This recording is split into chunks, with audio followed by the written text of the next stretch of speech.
I'm starting to think of this less as a regulation and more as a secret weapon for e-commerce businesses. Yeah, I like that. It really can be when you use it strategically. We've covered how it works, the cost savings, the advantages, but I'm wondering about the bigger picture.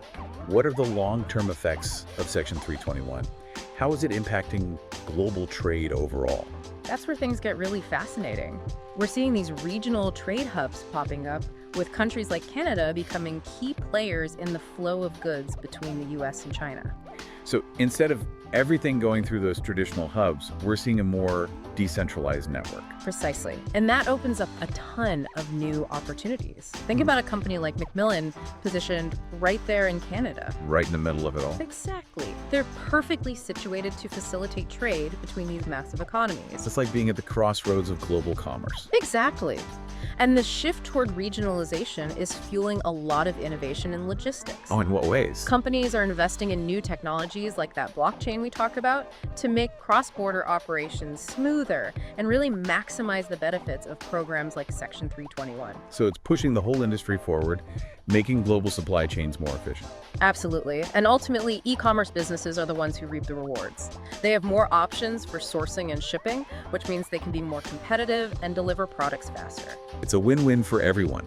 Consumers get better prices, and more choices businesses grow, and the global economy gets a boost. Exactly. And I think that's a key takeaway here. Yep. Section 321 isn't just some technicality.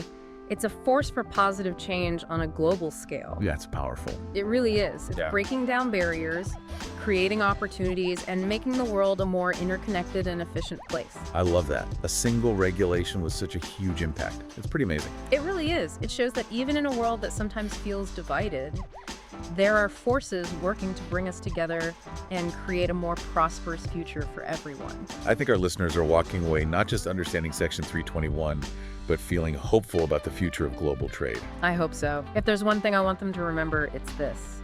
Embrace change. Be bold and never stop exploring new possibilities. That's great advice. So for those ready to dive into the world of Section 321, remember MacMillan Supply Chain Group is there to guide you. They're the experts, and they're truly dedicated to helping businesses succeed. Well, this has been an incredible deep dive. Big thanks to our expert for making this complex topic so easy to understand. It was my pleasure. I always enjoy talking about the things that shape our world. And to our listeners, thanks for joining us. We hope you learned something new and feel inspired to take your business to the next level. Keep learning and keep exploring. The future is full of opportunities, and Section 321 is just one of them. Until next time.